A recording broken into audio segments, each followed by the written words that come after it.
like tough on you. And, wouldn't it be nice to send all of that bad stuff just right back to them? Yeah, at some point in our lives, we have had, all of us have had someone who has just taken it upon themselves to make your life as miserable as possible for some imagined reason, Exactly. Yeah. So, and, it'd be nice to send it back. Absolutely. So or somewhere. That was part of the basis of the book. Part of it was, yes, revenge. There are times when if you have something really awful or very traumatic that happens to you, and you really want to get back at that person, until you work that through, you're never going to be able to move forward and get over it. These spells can help you do that because you really don't want to be carrying all of this baggage around with you forever. We all go through bad breakups, bad marriages. We may have a very bad home life.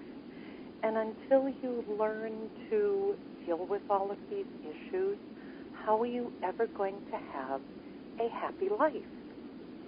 So let's put the blame on the people where it belongs, which is why I wrote the book. Yeah. Let them take responsibility for what they've done. Because I think a lot of people don't want to take responsibility for the things that they do. And in magic, people are, very reluctant to do what they consider revenge. They consider can sometimes be bad magic. I've always been told it comes back to you tenfold. Correct. Well, I don't look at magic as being good or bad. Magic is magic, and most of it is your intent. What is your intent when you perform this magic? If your intent is so that you can heal and you're not actively, stalking the former object of your affections and attempting to poison him, giving him a bad day now and then by sending him, a nice reversing spell and sending all his negative energy back to him, I don't see where that's bad. Just that sometimes, you need something. I went through the breakup scenario in the post internet days, and for a while he would put up a webpage devoted to hating me. That's you got to take it as a compliment, I guess.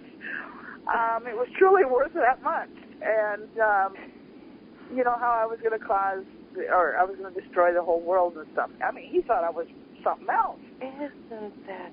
And, you do kind of, at that point, you're so aggravated. Really hard. You have to admit, I sat and I laughed sometimes. After that initial wave of fury would pass, I would laugh because it was so incredibly childish. Absolutely. And now the laughter helped because you were dissipating that anger. If you keep bottling that anger up and feeling like you have no way to express it, then how are you ever going to get rid of it?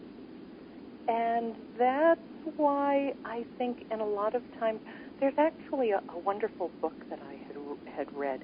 It's about pagan, how to get rid of anger if you're a pagan. And I found it very enlightening because a lot of times, like I said, with most magical paths, they tell you, no and do no harm. It will come back on you. And yet, do you really want to, and I don't mean this in a bad way, do you really want to be a doormat? because if people sense that you will let them walk all over you, they will. Uh-huh. If you are willing to stand up for, you can't do that to me, I'm not going to let you do that to me or take advantage of me, then people don't. So do you really want to be a victim? And, a lot of this is so that you don't become a victim. Well, in a sense, too, it's channeling a righteous anger away from you. Exactly. Because if you hold it in, it's like a cancerous growth. Absolutely. I have a friend that has been nurturing that cancerous growth for years, about 7 years. He's been plotting all sorts of things he would like to do to his ex-girlfriend. Like, come on, get over it already. No wonder you can't get a new girlfriend. This is all you talk about. Exactly. It's very destructive, and it will seep into a new relationship. It can seep into your work life. It can seep into any type of interactions that you have. If you're angry, you're going to take it out on whoever is closest, the clerk at the grocery store, who's, making minimum wage. Why get angry at the poor clerk? Or you go to the bank and you take it out on the bank teller. Why? These people are earning a living, and just because you don't know how to channel your anger, you're going to take it out on all of these unsuspecting people. And that's not right in either. Another case, maybe you are the victim of somebody's anger being. All of us in our work life probably have a client, a customer, a coworker, an associate at another company, whatever. Absolutely. That we have to come into contact with, that you see their name and you start to cringe. You know what it's going to be like. Oh, yes. And I have done a lot of work in customer service. Yeah, you recognize names too, then. Oh, God, yes. And I used to have a customer who, no matter what, I could bend over backwards and kiss the ground he walked on, and it was never enough. And I realized that it wasn't me, it was him. Yeah. So I decided, well, I'm not going to put up with this anymore. So I came home and did a nice little purification spell. I wanted to get all of his negative energy away from me. And the next time I had to deal with him, he started his normal, in my face, and I looked at him and I said to him very calmly and very quietly, if you feel you have to shout at me, then we have nothing more to say. And he immediately stopped shouting at me. And we eventually had, I don't want to call it a nice working relationship, but he didn't shout at me anymore. Because I think he realized he was wrong, and I had taken it long enough, and I wasn't going to take it anymore. So if he wanted me to help him, he was going to have to lower his voice, or he wasn't going to get any help. It's that simple. Oops. Hello? Are you there? I am. I don't know what's going on with the phone. I don't know what happened. That's very strange. But yes, anyhow, there's times when we're on the other end of customer service and we have a problem. And this person that is supposed to be helping us is apparently having a bad day. Yes, or they shut down. You see the kind of glazed expression on their face. Yeah, or often in this day and age, you may be dealing with them on the phone. True. They may not even be in the United States. Oh, that's true. And, you're trying to solve the problem.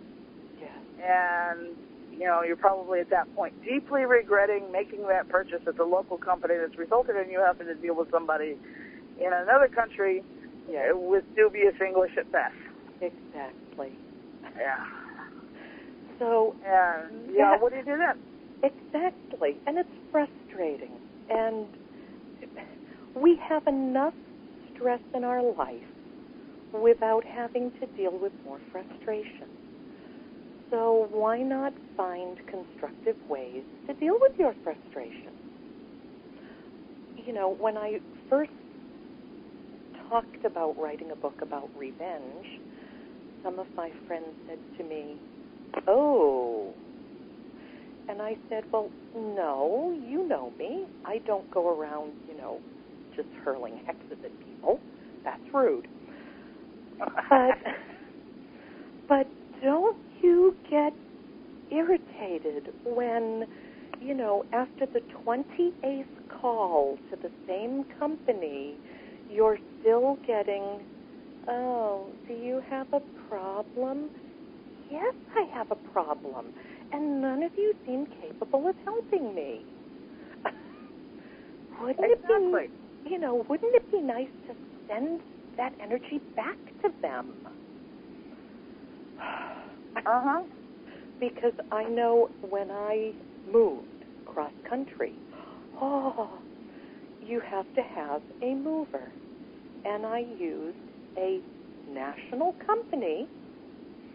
That's the key here. And they were, let's see, I think they were 5 days late in delivering my things. They lost some of my things. As a matter of fact, some of them ended up in Alabama, I think it was.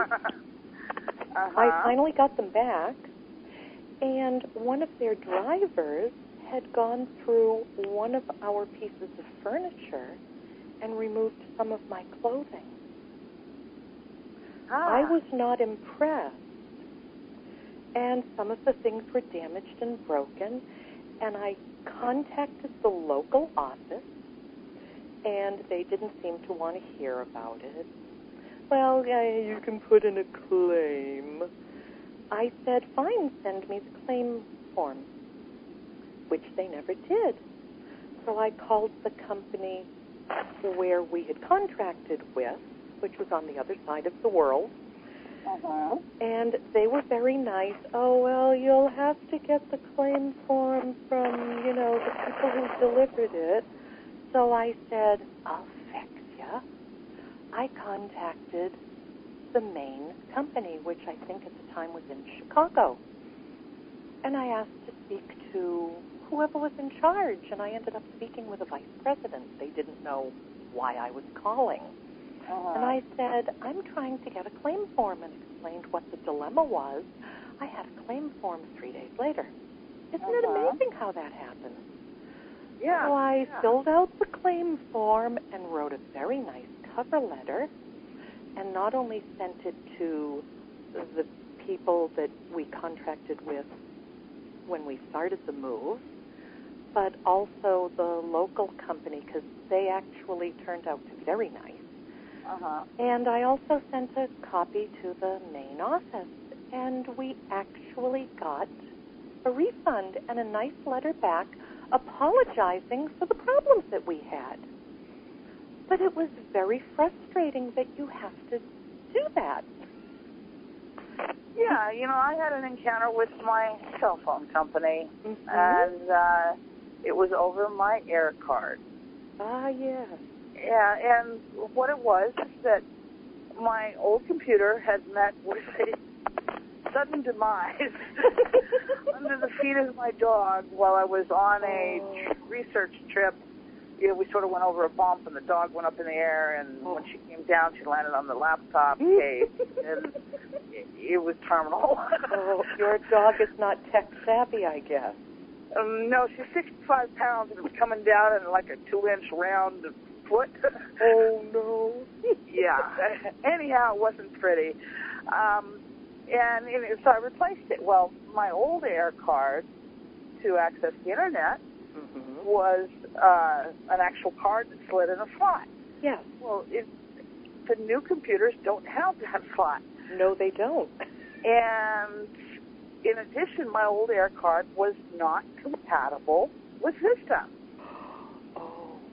And so I was like a month or two away from my anniversary date. Mm-hmm. And with my contract was going to be expiring and everything. So I called this company and I said, what I want is to get the air card at the anniversary price now. Mm-hmm. Sure. Because my old one is no good. Absolutely. Well, first they were going to give me like $75 off. And I said no, and I repeated what I wanted. By the time I got done with the first girl, I was going to have to pay full price. Oh, no. And so her manager stuck with the full price. So it was like, okay, I'm obviously going to save money by canceling my contract, paying the early termination fee, and going with a new company. Mm-hmm. And so send me to cancellation. And so they asked me why I was canceling, and I told them. So they gave me the air card, free. Gee, isn't it amazing how that happens? And I was like, why couldn't they save money by cooperating at the first level? Exactly. So why did they have to be so unpleasant and get me to the point that I was mad enough I was going to cancel the contract? Exactly. Why can't customer service be customer-oriented? Well, You why are the can't people be a little customer. bit more cooperative, If we deal with it. There's a supplier that I deal with at work. I know when I see an order come from this company, it may or may not be right. But the chances of being able to return it are slim to none. They will jack me around on the phone for months.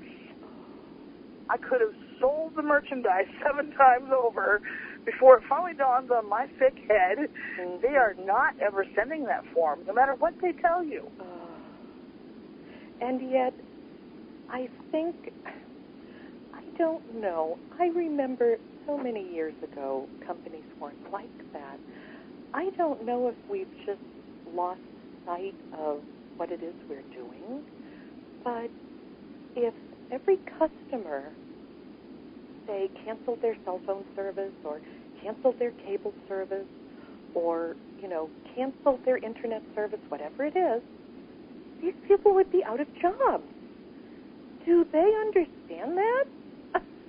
Well, it really, I think it boils down to that even just with the current economy says to me, I should work harder so that I still have a job next year. This is true. Okay, but this is not true for many businesses. Mm-hmm. Those people are like, well, I'm only getting $7.50 an hour, and I'm not going to get a raise, so why should I bother? Exactly. And yet they should be happy. I'm out here. I told you I'm here in Arizona, and most of our economy is based around construction. That's not going well. And travel and tourism. And that's not going well either. So we've had a very down economy. Lots of people have been laid off. And yet you go into pretty much any business, and you would think the people who are working would be happy to have jobs. And they all look so terribly unhappy and glum, and you want to say to them, be thankful.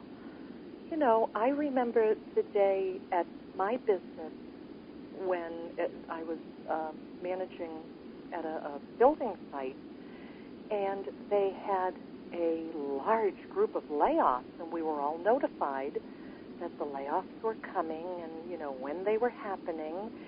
And a lot of these people didn't see it coming. And when you lay off 300 people in one day, it's devastating. Uh-huh. And to watch these people leave that property, they don't know how they're going to feed their families, how they're going to keep their cars and their homes, and be happy you have a job. Yeah.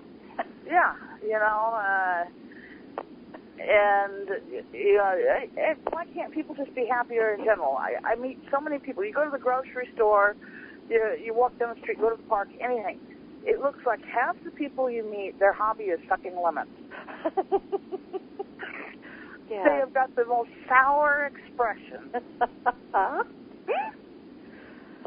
But then maybe they need some magic in their life.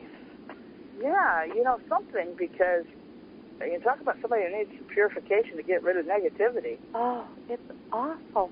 And I think, well, and I say that, maybe you need a little magic in your life. And I personally, and I know this sounds very odd coming from a practicing pagan, I personally think that everyone needs something to believe in. Whether you are a Catholic, Protestant, Jewish, Wicca, I don't care what you are. As long as you believe in something. Because I really think that believing in something gives you a different outlook on life. Well, I think there's too many people that have believed in the power of the almighty dollar, and have recently seen well, we saw how well that worked out. Yep. And a lot of people are really having a hard time adapting. Yeah. If you came from working in a lot of industries, banking, loans, mortgage. Yeah, I mean, there's huge areas where the layoffs have occurred, and they're telling us they're permanent, but yet the people that left those fields aren't realizing or accepting that, yes, it's permanent. I need to go back to school, or I need to do something else so that I can find another job. Certainly. Besides delivering pizza. Yep. And you also have that unfortunate segment, which nobody seems to want to address, of the people who are, say, over 40, and the people who are working in jobs that they're terribly overqualified for. I know of 2 women who were just recently hired at a long-term care facility as secretaries. Both of them have master's degrees. Why are they working as secretaries? Because it's all that's out there. Yeah, there's a lot of people that are, what do they call it now, underemployed? Underemployed.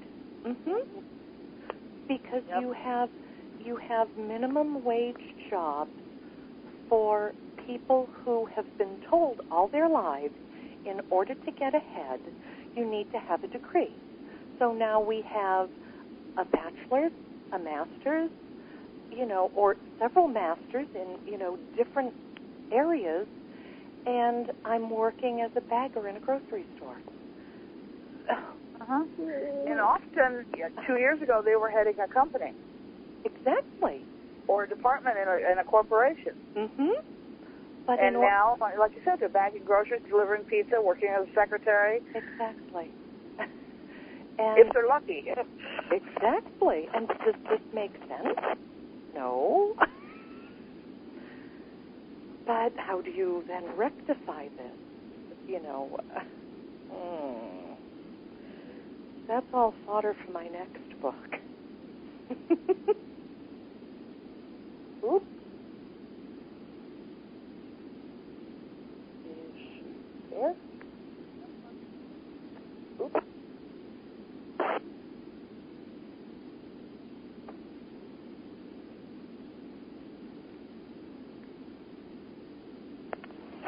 Hello. There you are. Yeah. You're back. Yeah, I don't know what's up with that. Oh.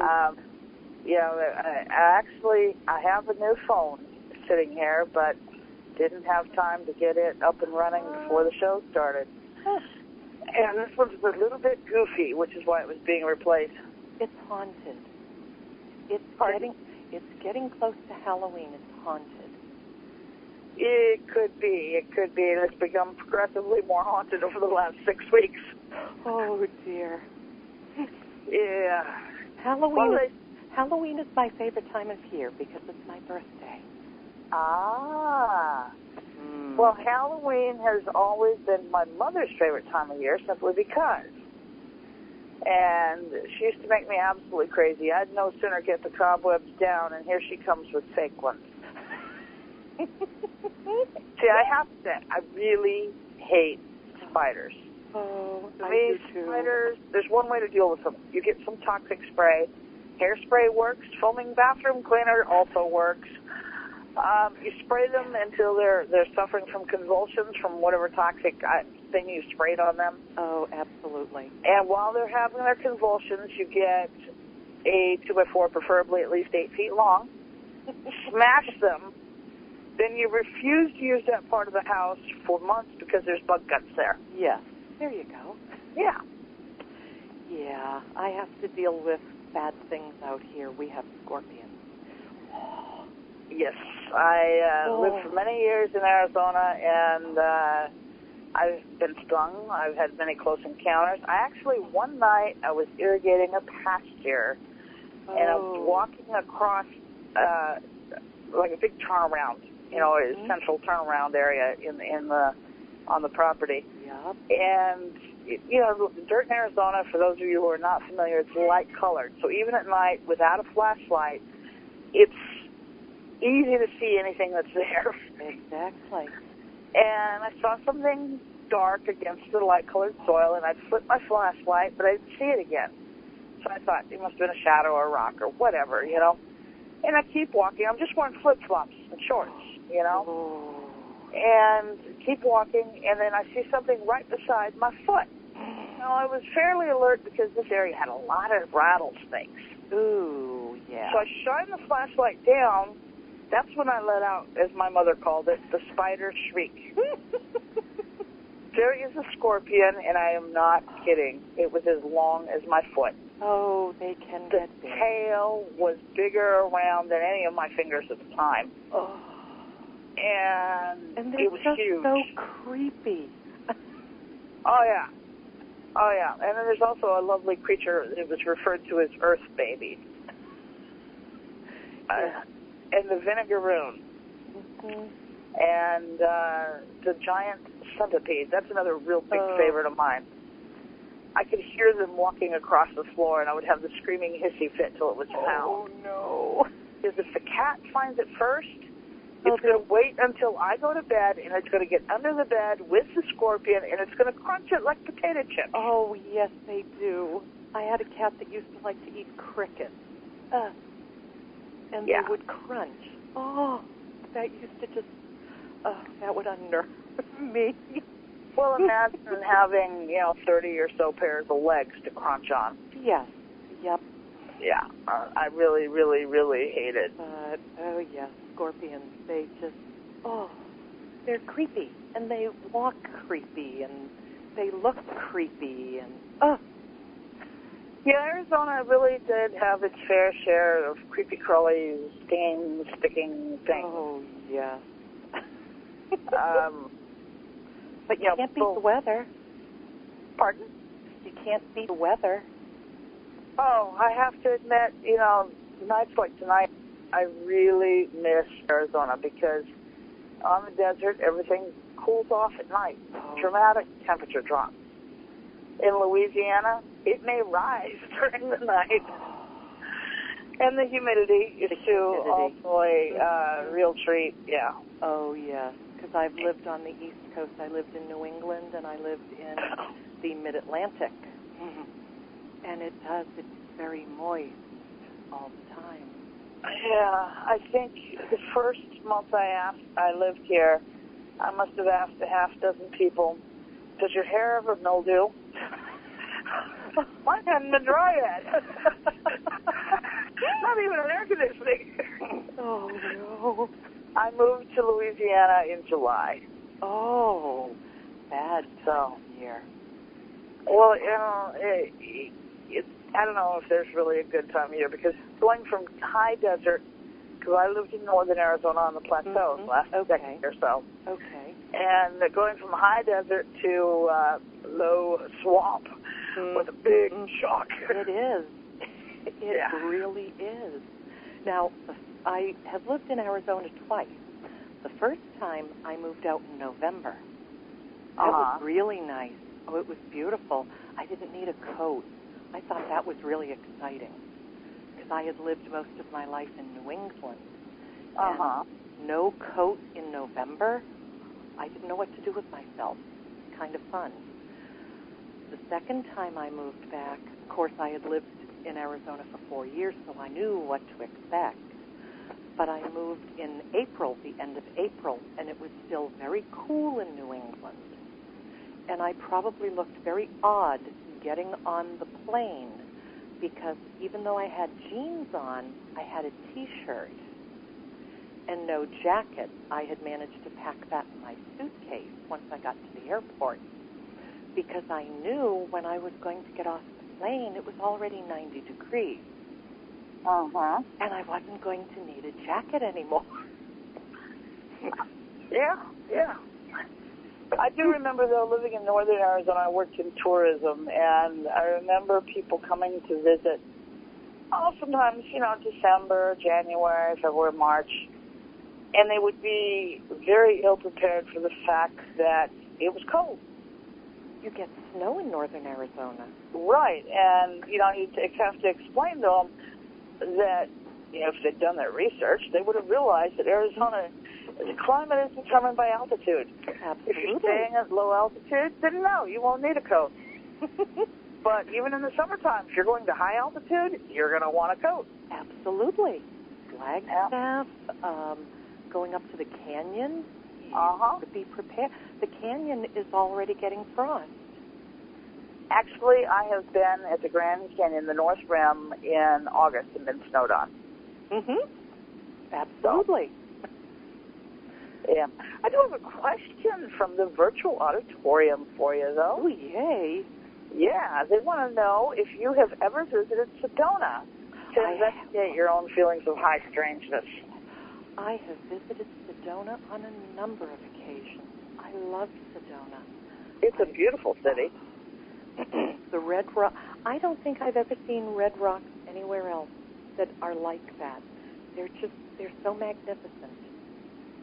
Yeah, it's quite impressive. And I always loved the Mogollon Rim area. Was my favorite. I love the rim itself. For people to imagine a cliff that's like, I think it's like 300 miles from Grand Canyon to where it ends in New Mexico. Yep. And it soars high into the sky. And you go literally from at the bottom of it is desert, and up top it will have an alpine climate often. It'll have pine trees and be much cooler. Oh, Sedona is when I lived out here the first time, I had my father come out and see the area. He had never been to Arizona. And the first thing I said to him was, we have to take you to Sedona. And he absolutely loved it. He looked around and he said, I have never seen any place like this. And he had been in Europe, and so, he had seen other places. And he said, I have never seen anything like this. It's a wonderful area. I love going to Sedona. And you have the Oak Creek Canyon and all that beautiful wet environment, and the dry red rocks all around you. It's quite amazing. And I have actually been in Sedona when it has snowed, and seeing the white snow on the red rock is just beautiful. The air is so clean and crisp, and it's wonderful. Yeah, I did hear recently, though, that my favorite place to visit when I went to Sedona burned down or something. Oh, no. Yeah. Tlaquepaque. They had wonderful art galleries there, and I love the Mexican restaurant. Oh, actually, it didn't burn down. They had a flood. They had a flood? Is that what it was? They had a flood. And there was about 2 feet of mud in quite a number of the stores.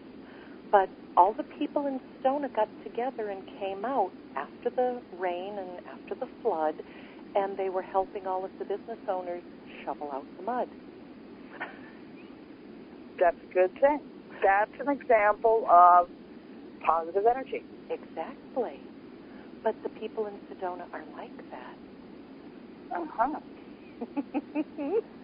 Yep, they had a flood. It was awful. Well, I knew it was something, but it was something fairly devastating, but I was thinking it was a fire. It was a flash flood. It was a flash flood. I've seen flash floods in Arizona. It's hard for people that have not ever seen a sheet of water, sometimes 2 feet tall, only roaring across flat ground. Yep. Or heard the unmistakable roar of waters coming down the canyon, and heaven help you if you're still in the canyon. Oh, yes. But see, it's kind of hard to understand that. Now, I have a little bit of a yard behind my house. If I wanted to dig up that yard at any time of year, dynamite comes to mind. It's like concrete. It's caliche soil. It's dry. Uh-huh. And it's always dry, and it's a dry heat, and it gets up to 120, so the ground is baked, and it's like concrete. And there's any organic matter just literally cooks out of the ground. Yes, it does. Yep, it's incredibly fertile soil, but it's incredibly bone dry. Yeah. Now, in northern Arizona, often it's not fertile soil. It's just as dry, but it's not quite as dry in northern Arizona. They get about twice as much rain. We got 6 to 8 inches of rain, and I think you guys get 0 to 3 or 4 inches. Yeah, a good year is 6. Yeah. If we get 6 inches of rain, we're all out there celebrating. I remember times, though, when it would go a whole year where I lived in central Arizona as well as northern Arizona, where it would go a whole year and never rain at my house. Yes.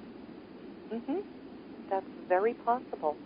I remember my neighbor had a 3-year-old, and he went running out of the house screaming one day. He's looking up at the sky, and he's yelling, "Mommy, what is that?" It was raining. He was 3. He had never seen rain. Yeah, I remember my daughter at about that age, she'd never seen snow. And it was summertime, and we were in the mountains of Colorado. And snow, of course, looks soft, but those of us who have experienced it, especially snow that has lingered through into the summertime, it's not soft. It's made of large, sharp crystals. Yeah. So she goes running over to the snow and then takes off her shoes to get into it. Oh, no. Well, she soon learned it was not soft. But this day, I have to admit, she's in her late 20s, the first snow of the year. Every year, she goes outside and walks barefoot in it. Oh. She still does it. She always had her little brother doing it, too. Oh. There's nothing more pathetic, though, than seeing small footprints, bare footprints, in the melting snow. Yeah. Oh. Yeah, but that was her little thing, and she still carries that on today. Hey. Yeah. It's a nice memory, see? Well, for her, I think it's a connection to childhood, too. Exactly. She always has done that. And it's just, a special thing. Yeah, she doesn't live in Flagstaff, so she lives at about 4,500 feet, I think. So she doesn't get snow every year, even. But she does get it. Yeah, most years, at least once. And at that's least always once. fun. That's always fun. Yeah, when you don't have to shovel 6 feet of it, it can be fun. That's the one thing about New England I don't miss, is the snow and the freezing rain and the ice. And the salt on the roads. It eats cars. I lived as a small child in Iowa and spent a year in Minnesota. And I can tell you at 20 degrees, snow squeaks. If it's below 20, it's squeaking. Yes. And squeak changes at 0. And when it's like 20 below 0, you have to have a mask on or you're going to frostbite your lungs. Oh, yeah. Yeah. And do I miss that? There's a reason why I live in Louisiana and not somewhere far in the north. That's why I live in Arizona. Yeah, I picked bananas off my tree last week. But, you know, I have the same people who say to me, but how can you live there? It's hot. Yes, it is hot. And I've been here when it's 120. And then that's really stupid. No one should live out here when it's 120. Uh-huh. But because it is a dry heat, and people laugh when I say this, up until about 105, it's really not that bad. It's tolerable. No, but at 120, it's sort of, when you step out of an air-conditioned or cooled house into the outside heat, it's rather like a blast from a furnace. Yes. I tell people the best way to equate it is turn your oven on to about 350, let it get nice and hot, then open it up and breathe that heat in. That's what it's like. Yep. I've actually burned my legs getting into the car. Yep. And you can burn your hands on a steering wheel. Yep. You learn to use those lovely screens in your window. Yep. And throw a towel over your seat and your steering wheel. Oh, yes. And you tend to avoid wearing shorts if you're going to be in a vehicle. Yep. Because, again, it's very hot. Oh, yeah. And another thing about most people don't realize is people would look at me like I was nuts. When I worked outside in the summer, I'd wear long sleeves. Oh, yeah. Well, it wasn't just to prevent getting a sunburn or suntan or whatever, but it was also because you are really cooler. Absolutely. And people don't understand that. If you notice, all the construction workers working outside in the summertime all have long sleeves on. And I would usually wear a T-shirt under my shirt as well. Mm-hmm. And over there again, it was to slow down the evaporation process. Sure. In Louisiana, no, you don't. No. It's just some more soggy layers. Exactly. I think the first month I lived here, I changed clothes and showered like 6 times a day. Oh, yeah. And it was probably no wonder my hair was never drying, but it was like my body said, I'm hot, we're sweating, we're not cooling down, therefore we're going to sweat more. Mm-hmm. And people would stare at me because I knew I looked strange because it was pouring off of me. Even in air-conditioned indoors, I would still have the sweat just running, and it was like I can't do anything about it. Yep, it takes a while to adapt. Yeah, and it was definitely a shock to the system. Oh, yeah. But Arizona is an amazingly diverse state. It is. It is. I absolutely love living out here. Yeah, you can, in one day, you can go from, the heat of the desert and shorts and T-shirt to needing a heavy coat and playing in the snow. Mm-hmm. Oh, absolutely. You could get in a round of golf in the morning and go skiing in the afternoon. Yeah, I remember one time I was outside bathing a dog in the morning in my bathing suit, getting sunburned. And we were getting ready to go to a dog show that afternoon. When I left, an hour later, I was in a snowstorm and cursing the lack of snowplows. Yeah, so it is a diverse state. Oh, I mean, it's the same way with the economic diversity. It's not as diverse as it was 30 years ago, even, when there was more mining going on and whatnot. But when the copper mines were going and stuff, too, it was, those copper mines were huge. Oh, yeah. They sure were. And they're hurting right now. Yeah. Yeah, well, most of them had shut down long before I even left Louisiana. Mm-hmm. I think Aho had closed theirs. The one at Globe was closed. Clifton Morenci, I don't know if they were still open or not. Morenci, I do believe, is still open, but it's very limited. Yeah, so... because the building that I used to work in had the Phelps Dodge Mining Company in it. Okay. Which is now Freeport-McMoRan. See, I didn't even realize that they no longer were what they had been, you know. Mm-hmm. Yeah, many changes. Even in the Phoenix area, you know, again, it's an area that has changed immensely. Mm-hmm. The Black Canyon Freeway used to be virtually the only route north and south in the city. Now you have many options. Oh, do we Many ever? loops. Yeah, the Loop 101, much the Loop 202. They're now working on the 303. Yeah. Yes. But that's a good thing. You know, Baseline and used to be way out of town on the south end of town. I mean, it was miles until you got anywhere else. Well, and even before I had moved to northern Arizona, that had become, you know, one more city street. Mm-hmm. When my significant other first moved out here, there was pretty much nothing beyond Bell Road. Even to go to Bell Road was, you know, why would you go there? And out here in Mesa, it was, I mean, you know, Main Street was, you know, still pretty rural. There were a lot of orange groves, and they had put in Power Road to get to the power plant. But that was kind of where the world dropped off. Now, Queen Creek used to be a little burg. Yes. I used to drive, we drove past it. We didn't even drive into town.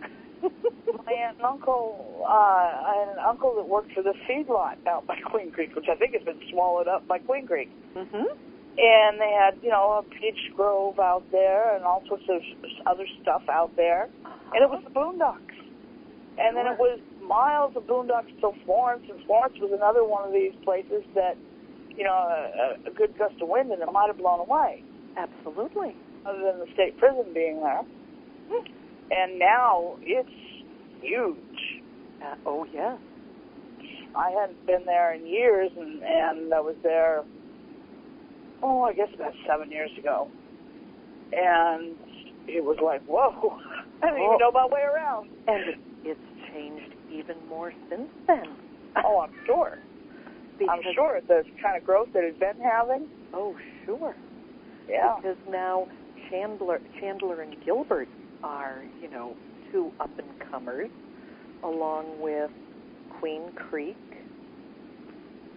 let's see, Apache Junction, which is getting, you know, quite large.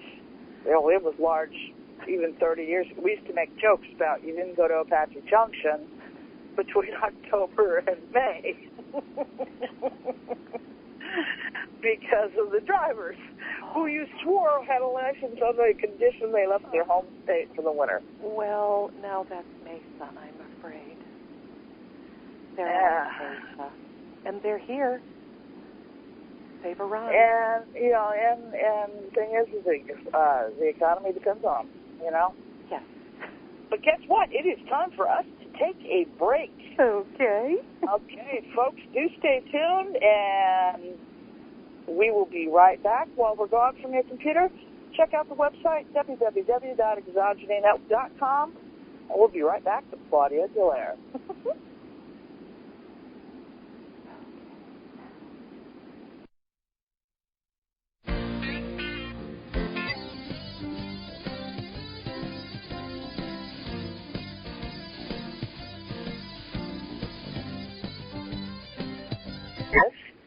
Claudia Dallaire.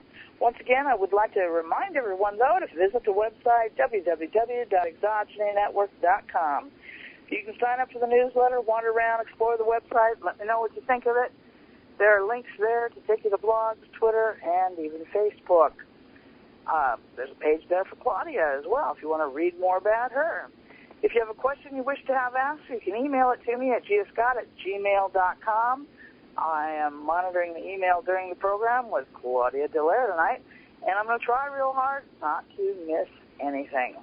Now, Claudia, before we get going on any topic, do please tell the audience about your website, where to get your book.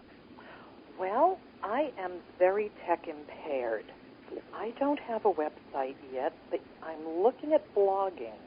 I think that I could deal with. I'm terribly tech impaired. I really am. When I first started writing, actually I still do, I write on yellow legal pads. I'm not a computer person. However, my book is available through 10-Speed Press, which is now a division of Random House.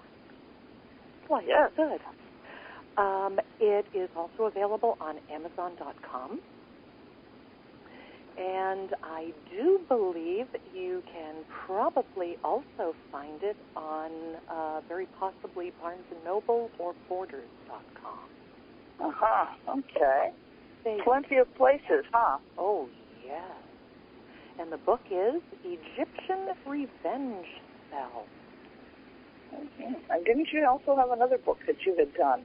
I did. I wrote a book a couple years back called Egyptian Love Spells and Rituals, and that was published by Folsham Publishing in the UK. Okay. We see a trend here, don't we? Yeah. I would say that there's a good chance, and I'm kind of cheating here since I talked to you before the show, but there's a good chance you have a deep and profound interest in Egyptians and Egyptology. I do. I've always been fascinated by the Egyptians, their culture, archaeology. Think it's just wonderful. But I've gotten, within the last, 10 or 12 years or so, more into what their religious rituals were and their magic, because magic was a part of everything in their lives. There was no way to separate magic out of their lives. It was in everything. So when I, started reading about this, because I've always been a little different, I will put it that way. When I approached Wicca made sense, but it wasn't complete for me. And when I started reading about Egyptian magic, that made more sense, because it was their entire life. Their Egypt, to them, their land, their people, their king, and their god. That was their life. And that made more sense. Plus, they weren't afraid to do a little revenge magic. Because to them, that was just a normal part of life. And in order for an Egyptian to find his eternal life in the afterlife, which they actually had a name for, it was the Duat, all you had to do was live a good and just life. It didn't matter if you might have, asked your local priest magician for a revenge spell. That was okay, because when you went in front of the gods, what you had was, instead of, all these, we think of religion a little differently, you actually had what was called 42 negative confessions. And what you confessed is that you never stole anything, you never killed anyone, which in their mind was, if you could say that you did not do these things, then you had lived a just life. Life is good. So their whole concept of magic and, how to live your life is a little bit different than most of the magical paths. They would accept using negative magic. That was fine because it's not so much that you were doing it to hurt people, but negative magic was okay. It was acceptable. It was an acceptable form of magic. And it wasn't going to come back on you so much, the practitioner, or you, the magician priest. It was acceptable because most revenge magic or most negative magic was done against warriors. If you were going into battle, the first thing you wanted was a protection spell to keep you safe, but also to make you brave in battle and so that you could smite your enemy. And that's where their magic came in. So to them, it wasn't bad magic. It was beneficial magic because it was going to benefit Egypt. Oh. So it wasn't a bad thing. It was a good thing. Uh-huh. So that's why I said, last hour that it's all in your intent. Their intent was to have a stronger Egypt, to protect themselves against invaders. So if they practiced a revenge or a hexing or a cursing or a binding spell, they were doing it most often against an invader. Well, isn't that what it should be used for anyway? So that makes much more sense. So that's why Egyptian magic fulfills me, so to speak. It speaks to me. And I'm very happy with the work that I've done and the research that I continue to do. And I think I had told you I'm working on another book now on prosperity magic, which, I think everybody nowadays could use. Yeah, a little prosperity would be real nice. Yeah. I bet you we have a whole room full of people in the virtual auditorium that would be absolutely thrilled to bring a little prosperity into their lives. Well, the Egyptians looked at prosperity a little differently than we do, but what I try to do is I take my research and I try to adapt it for use today. When it comes to prosperity, I don't need a healthy herd of cows. And you don't need 17 children.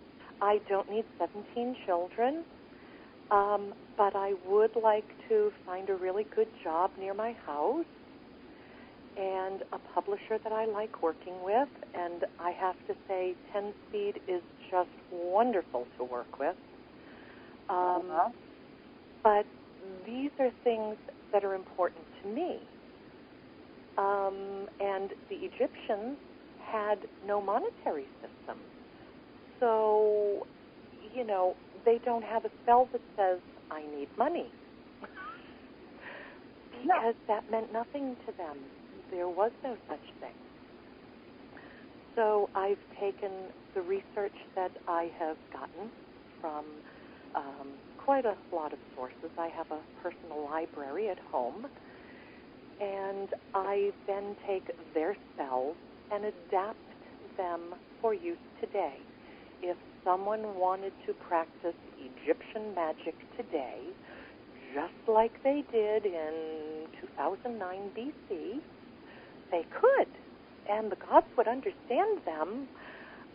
The language is a little different because, of course, we're asking for different things now. We want to keep our house or our car or get out of debt or, you know, the neighbor next door is giving me a hard time because, you know, I play my music too loud. But the Egyptian gods would understand that. So we've updated their practices a little bit. Mm-hmm. Yeah, I could think of, you know, occasions in the past that I had a neighbor that I really, sincerely, devoutly prayed daily that they would win the lottery or and something move and move. Yes. We've all had neighbors, I think, like that. Yeah. I remember living in New England. They have what are called three-deckers. They're three-family houses. So you have a family on one level. I lived on the second level, and I had someone above me. If you ever have someone living above you, it can sometimes drive you just absolutely crazy, no matter how quiet they might be. If they try to be quiet, great. I had a couple who lived above me, and I swear they wore combat boots in the house. Yeah, having been that person living above somebody, every time the dog and I went down the stairs, the lady below me called the manager's office to say we were running up and down the stairs. Oh, no. I'm old and decrepit. Running up and down the stairs was not on my agenda. No. If I did anything, I was having a party. Oh, no. And in reality, I'm pretty quiet. Mm-hmm. I really wasn't up there holding square dances. But see, most people are quiet. And I think her perception was that I was not quiet. It was complaints, daily, literally. But see, some people are just picky. And you were the object of her attention. Mm-hmm. Yep, I just about did have a party when I was told she was moving. Because I got to the point where I didn't even try to be quiet because it didn't matter. Mm-hmm. And see, that's when, a nice revenge spell helps. Throw a little chaos in her direction. Reverse all of the bad things back to her. And, sometimes that does help. Because I think sometimes people aren't aware that they are sending, these messages out, or that, people perceive them differently than they perceive themselves. And well, I have to admit, in the past, I've had spells done for someone to get another job. Mm-hmm. So they left the job they were in where I had contact with them. Please let them find another job. Please. Either to find another place to live because I didn't want to look at them anymore. Sure. Sometimes you really want somebody to find the job on the other side of the continent. Absolutely. The world. Absolutely. Yeah. Because remember, and, I can't stress this enough, negative energy is negative energy, no matter where it comes from, whether you have it internally and you're sending it out to other people, or whether other people are bombarding you with it. And it's so tough nowadays. There are so many stresses in life to begin with. We have to deal with traffic to get to work. We have to deal with, lines everywhere we go. We're all overworked. We're all underpaid. So there's a lot of stress. You don't need to be dealing with a nosy neighbor or a nosy coworker who just seems to feel that you're their pet project. Right. So it just, you really don't need the extra little silly thing. Exactly. And so often, like here in New Orleans, okay, after Katrina, we saw a dramatic increase in suicide. I'm sure. There was just all kinds of negative energy in the city. Absolutely. You know, there was everything from people who were focused on the things that they had lost, from their jobs, their houses, family members, whatever. They were focused on their losses. They couldn't focus on what they did have, or rebuilding or anything like that. They just weren't able to do that for whatever reason. Exactly. And then you're standing. If you need, I can remember I needed $1.90 fuse. I stood in line an hour and a half to pay $1.90 for this fuse. I needed that fuse. That fuse, I had hot water again. When I had bought because I had to replace the hot water heater because it had been damaged. Sure. And we had it installed. I had forgotten to buy a new fuse. So I had to go back and stand in line for an hour and a half to buy a fuse. Sure. And, you know, I saw so many people being negative, and I was like, I would start making jokes to the people around me because it's like, you know, we know we're going to stand here. Exactly. We know there is one checkout line, and we're all going through it. Exactly. And, you know, Katrina was devastating enough. So many people literally lost everything. Yes. And the people who either stayed to rebuild or came back to rebuild, I think it's just marvelous because these people also lost everything. It's until maybe until you lose everything, you don't understand. It's tough when you lose a loved one. You work through the grief. But if you not only lose a loved one, but you lose everything you own, every possession, your job, you know, depending upon how strong a person you are, you may not recover from that. And then that's when you need people around you who can help you. And too often people have focused their entire life on the acquisition of material things. Sure. Well, and whether you had insurance or not, it probably was not going to completely cover your losses. Exactly. And having been in a few, I didn't go in very many, but I was in a few flooded out houses. It was pretty amazing. Yes. I had never really seen anything like that before. A lot of people don't realize, I mean, news showed a lot, okay? Sometimes it showed things in a way that wasn't particularly accurate. I know I had a hard time getting accurate information because I had evacuated prior to the storm. And my house was not damaged. A tree that landed on it broke apart before it hit the house, so it took a few shingles, and that was it. I had some water come in the north and the west windows. It killed the TV, but TV for me is kind of, I replaced it, but my TV hasn't been on since 2007. So obviously that was a huge loss in my world. But, you know, I really, you know, other than a month's pay while I was gone, I really didn't have a loss. Sure. You know, so for me it was just, you know, get on getting on. But you would see these houses, the markings on the doors, and the overwhelming smell of mildew everywhere. I mean, then the initial stench of what we were told was the garbage, because everybody had garbage on the curb waiting for pickup. Everything in the refrigerator, sometimes the refrigerator and freezer too. If it was too bad, they just threw the whole thing out. Absolutely. Because if you have food sitting, appliances like that for a few weeks or months in heat, it isn't pretty. No.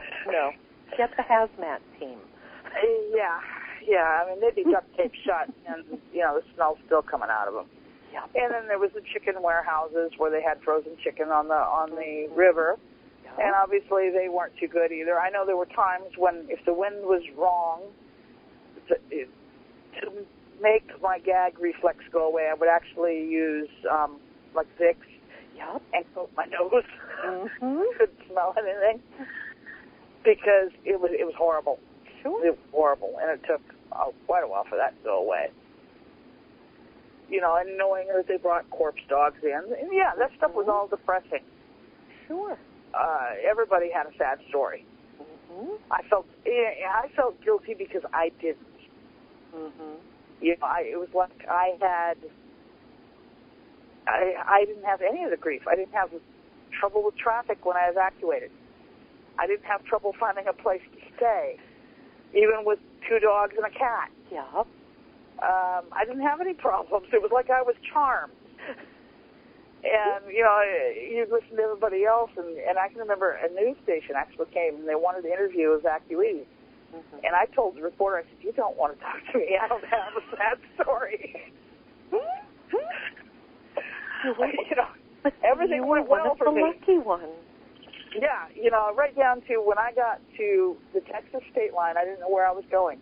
Mm-hmm. And we stopped at the Welcome Center, and we'd washed up and changed our shirts and walked the dogs and watered everybody and the whole bit. Mm-hmm. And one of the ladies that was working with Hannah there asked me if she could help me, because I was trying to figure out what am I going to do next. My daughter was with me. She was visiting when Katrina came. Yeah. And at least I had company, right? And I said, I doubt it, but I said, I need a motel that takes big dogs, and I need one quick. Because I was tired, the problem. I was tired. I'd been up way over 24 hours at this point. I was tired. And she says, I know just the place. She calls and makes reservations, gives me a map to get there. Jeez. And it was cheap to boot. There you go. You know, like I said, I was charmed. I mean, I did not have any problems. I didn't have that 20-mile-an-hour traffic. Mm-hmm. I never sat waiting to be able to move. Mm-hmm. None of the stuff that other people had. Yeah. Just none of it. I mean, it was literally like I was charmed. You know, Moses had nothing on me. But see, we're a nation of consumers. So our big thing is we need to acquire everything we possibly can. And then when we lose it all, in a sense, we've lost our identity, which is probably why there were so many people who were devastated by this. They literally lost their identity. Having been through profound losses before, my son died when he was 10. I had my house burn, and I lost everything when my daughter was a baby.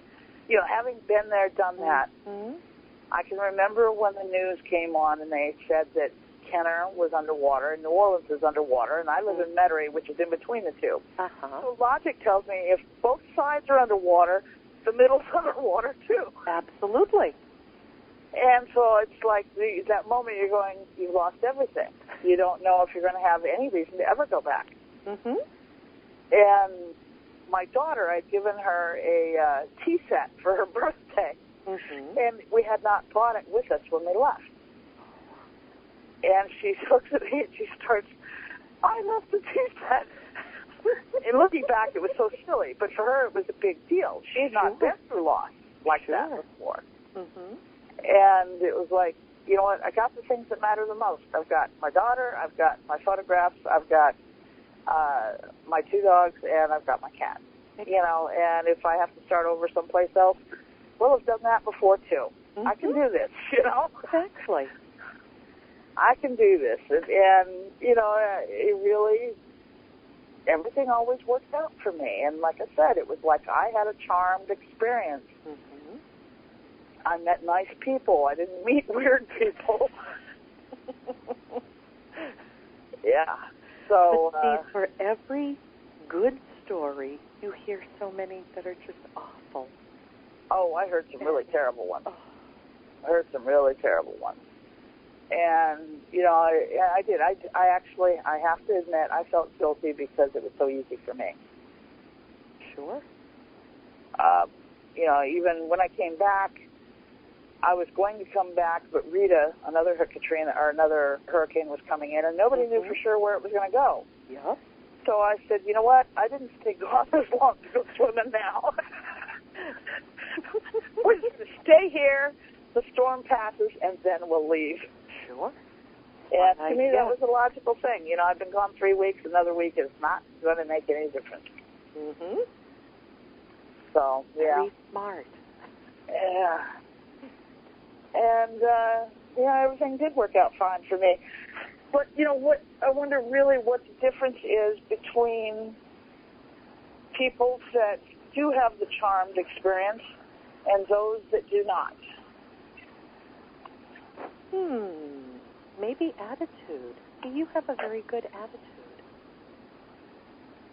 Yeah, well, but why do I have a good attitude? Because I always have a charmed experience? No, attitude a lot of times affects your experiences. If you have a good mindset, if you always try to find the good in something, then good things will happen to you. People, I don't know, I know that sounds very simplistic, because I know I suffered a loss when I was a young woman. My mother passed away, and she was very young. She was only 56. And she was diagnosed with cancer in January of that year, and she was dead by August. So it was very quick, and to this day, and it's been almost 30 years now, to this day, I still miss the things that I wish I could have shared with her.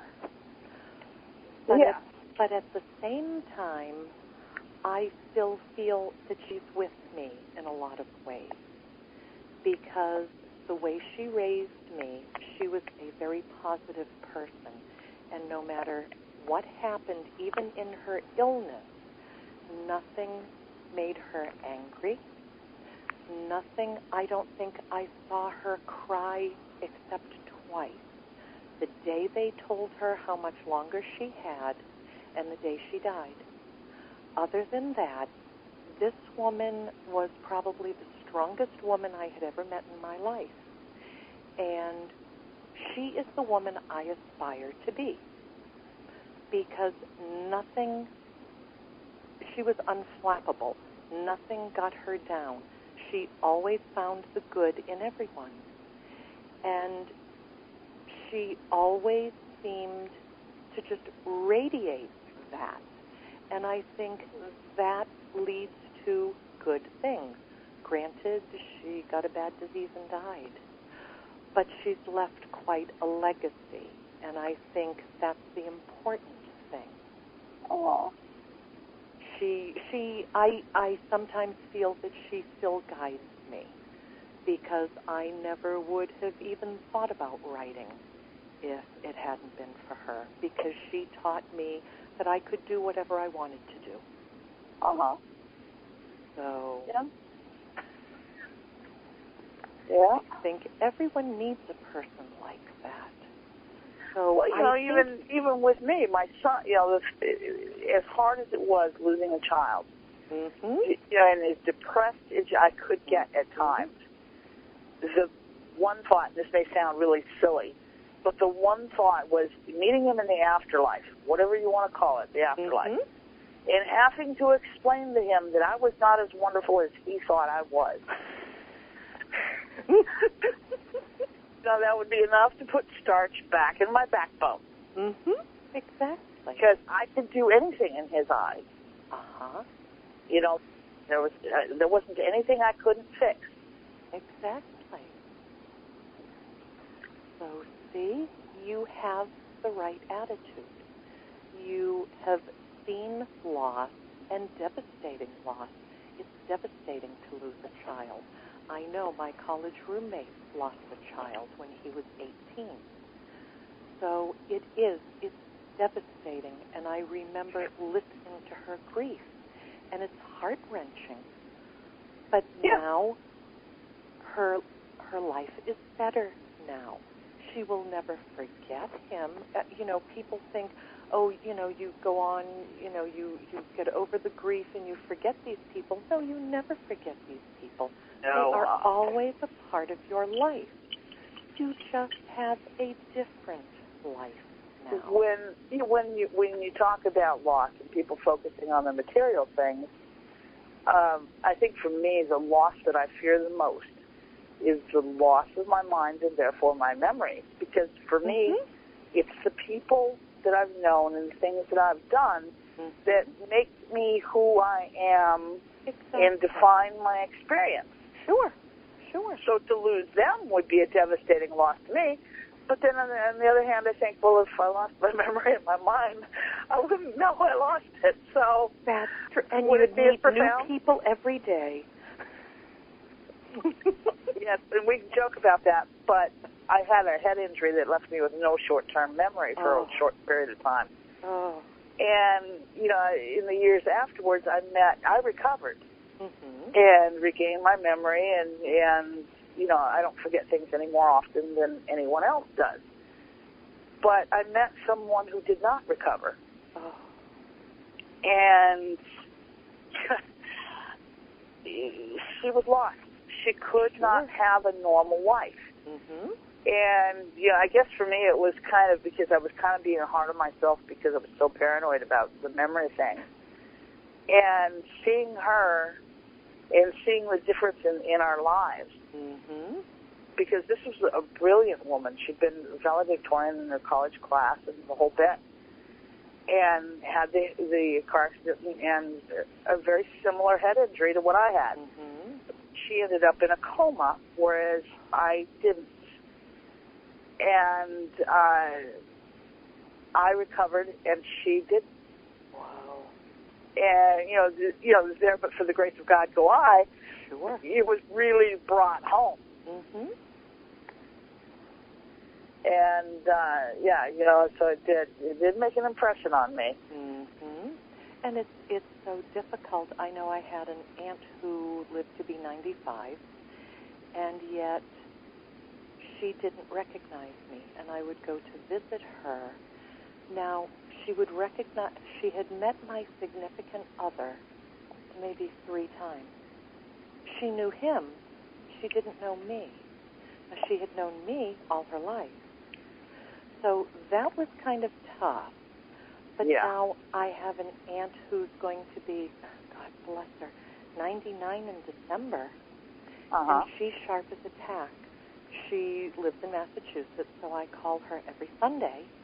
And every Sunday she picks up the phone and she hears my voice and she says, oh, it's Arizona calling. And it's just so wonderful to hear because she's so alert and she's so clear. And to have that quality of life at that age just amazes me. And, I hope she lives to 100. I hope she lives to 120 at this point. But it's just so wonderful to be able to talk to her because she still can give me those memories, which is wonderful. I love listening to her talk. Oh, yeah. Yeah. Yeah. One year at a family get-together, one of my cousins videotaped my granddad telling a few jokes. That is still something that I think everybody treasures. Absolutely. Because he died a few years later, and that was him telling jokes was, they were silly little story jokes, but it was so much a part of who he was. And it's kind of like having a little snapshot of him. Yes. Doing what he did naturally. And those are, absolutely wonderful things. In fact, one thing I did start doing for my daughter is all these snippets of stories, because every family has an oral history that is never recorded by anybody. And, after my father passed away and his mother had passed away and her mother had passed away, I got realizing that out of all of my great-grandmother's grandkids and great-grandkids, I was probably the only one that had spent hours sitting there listening to stories. Mm-hmm. And then it was a very sad realization that we have several cedar chests full of photographs that the only one that could possibly identify these people is me. Mm-hmm. From stories I was told when I was 10, 11, 12 years old. And the chances of me knowing who they are, I'll be lucky if I can tell you where it was taken. Where it was taken. Sure. You know, these stories are lost, and they're lost forever. Mm-hmm. And so I started writing, they're usually just a one-page thing, some story that I was told or that I experienced or whatever, some little story, and put them together in a binder for her so that they're there. Sure. And she will know where she came from, her heritage. Oh, yeah, and it includes things like various recipes that through the years, were used by various people because, once again,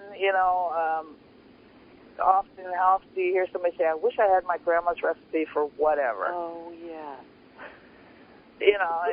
I heard my mom talk about a cake that her grandma had made. Mm-hmm. And, that she wished she had the recipe for. Yeah. And, it's funny you say that because I had an aunt who used to make this absolutely delicious cake for family get-togethers. And, I must have been about 12. I finally got up enough nerve to say to her one day, I would love to have your recipe. And she laughed and she said, I have 3 daughters, and she said not one of them has ever wanted to learn how to make this. I said, well, I do. So she gave me her recipe. She is now dead, but I still have the recipe. Uh-huh. And every time I make it, I think of her and all the fun family get-togethers, and it's like bringing back old times, and it's wonderful. It's a wonderful thing to have and treasure. Yeah, well, for a lot of families, at least among the women, it was very common for a big part of the family get-together because of the amount of food that used to be served and the focus on the meal. You spent all your time together cooking. Absolutely. And it was very important. So a lot of times you have huge memories associated with the foods that you prepared. Sure. I'm going to tell a story of my daughter now, and nobody will ever want to eat at my house for a holiday, but we were all getting together at my grandparents' house. My grandmother at that particular Thanksgiving was in a nursing home. Mm-hmm. And there was a sudden emergency with one of my cousins that took her mother, my mother, and I think one of the uncles to go and get her 6-8 hours away, get her stuff, and her kids, and bring her back to, we were in New Mexico, and bring her back to New Mexico. And this was the last minute, just before the dinner, so suddenly I woke up late at night and told, you've got to cook dinner tomorrow for everybody. Because the only aunt that was staying was the one who didn't cook. But thank God she did do dishes. Always a benefit. Yeah. I have to make 10 pumpkin pies. We're doing a large group of people. I have all these pumpkin pies to make, and I've got them all lined up on the table. I did have 2 kitchens, and I think there was 3 ovens total to use. So I've got plenty of space. It just requires some physical running back and forth. And I've got all these pies up on the table ready to go in the oven, the fillings in them. And my daughter was, I'm thinking 11, 12 years old. She's leaning over the table, and she's anticipating these pies because she loves pumpkin pie. And she drooled in one of them. And I just looked at her and I said, they're going to be sterilized in the oven. Don't tell anybody. Exactly. And so into the oven, that pie went too. I don't even know which one it was. I'll never forget that because she looks up at me just horrified because she was expecting me to yell at her. ruining a pie. And I was like, don't tell anybody. Exactly. But my mother used to say to me, you'll eat a pound of dirt before you're dead. Yes. So, you just kind of have to accept things like that. Yeah. She would probably, if she's listening tonight, she's probably mortified. Well, that's what we're here for, to embarrass our children. Oh, yeah, I was told that that was a huge goal in your middle years, was to devote yourself to embarrassing your daughter. Yeah.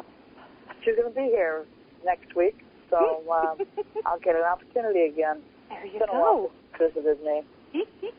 Yeah. That works. But we are nearing the end of the program.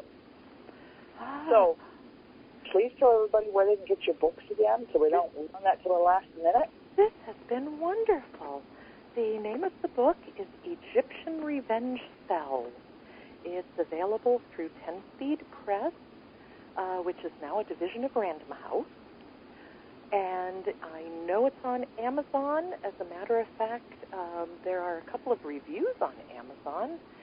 And I'm sure you can probably check it out also at BarnesandNoble.com or Borders.com. Yeah, and probably your local bookstore. If they don't have it, they can order it for you. Absolutely. If you shop in an independent one. Absolutely. And, yeah, it is a really, really cute book, folks. It's not a huge book. This isn't something that you're going to... It'll actually fit most people's purses. Exactly. And it was a fun book to write. Yeah. I got a chance to flex my magical muscles a bit. Oh, well, like I said, there's times when there is nothing like revenge. I have to admit, after I got divorced the first time, my friends and I all got together and we created an effigy, and we cremated it and had a funeral for him. No, see, the Egyptians used to do things like that. They would actually... some people... Recently, my fiancé saw the pictures. I'm not sure what he thought of them, but, for me, it was cathartic. I've also done the same thing for friends who went through divorces, often kind of ugly ones. Absolutely. Because you're symbolically saying the relationship is dead, it's over, it's gone, it's done with, and now we can move on. Exactly. And you feel better. How many times do you feel, you've got so much anger built up and you're just so furious? Wouldn't it be nice if you could just take a plate and just smash it to the ground? Oh, it makes yeah. you feel so much better. That's what the book is all about. It has a very satisfying crash. Mm-hmm. And folks, if you think this is horrible, you can go to a yard sale, secondhand store, thrift shop, wherever. You buy a plate. It'll sometimes cost you as little as $0.25. Exactly. And you can take it home and smash it in the privacy of your own home where nobody sees you. Exactly. And, it can be another good one. I love making bread when I'm mad. There's nothing like kneading some dough and imagining it's someone's head. Absolutely. Yeah. See? I am mashing in their face. You practice magic and you don't even know it. See? Yeah, it's something that it really does make you feel better. It does. It does, and that's all we can ask, isn't it? Yeah, and it doesn't really hurt anybody else. So I didn't really mash somebody's head in and needed pulverized pulp. Mm-hmm. I needed some bread. It was good bread usually too. The madder you are, the better the bread. That's true. Yeah. But folks, guess what? We have run out of time once again. I want to thank Claudia Dallaire for joining us tonight and being such a fantastic guest. Well, thank you, Gia. I had a wonderful time. Good. I have enjoyed the program tonight. I hope all of you have too, as well as having found that it provided plenty of food for thought with some more illumination to your personal journey towards truth. Join us again next week as we bring you another fascinating episode of The Dawn of Shades. With that, we are out of time. I'm your host, Gia Scott. and good night.